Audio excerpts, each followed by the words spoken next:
Kainin natin to. Iba't ibang flavor ng Mikako o Mikaiko. Tara, let's go! Siyempre guys, bago natin kainin tong mga to, don't forget to follow me and comment sa comment section. Next, kakain natin ha. First, itong smoke ham flavor. Tikman na natin. Oh, madali lang siyang i-open. Super thin niya. Yan.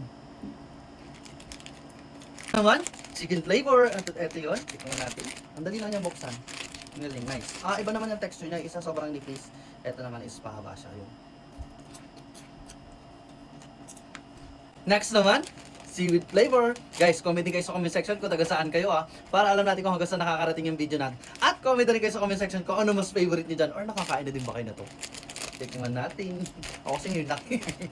Okay. Iba talaga. Iba-iba siyang flavor Ay, iba-iba ng design. Okay. Pan kasi ko ng seaweed. Naman, steak flavor. Steak flavor. Tingnan natin.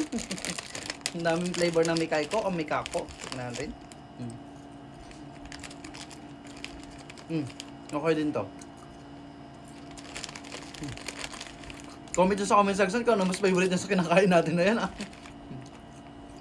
Next naman, yung chef na yan, hindi natin pwede kainin yan, kaya eto yun. Mikako or Mikaiko flavor din siya. Ayun yun. Ayun yung chef na yun. Ayun. Tignan natin. Okay. Tingnan mo. Ang cute na nga niya. Like, follow, comment, and share. Bye-bye.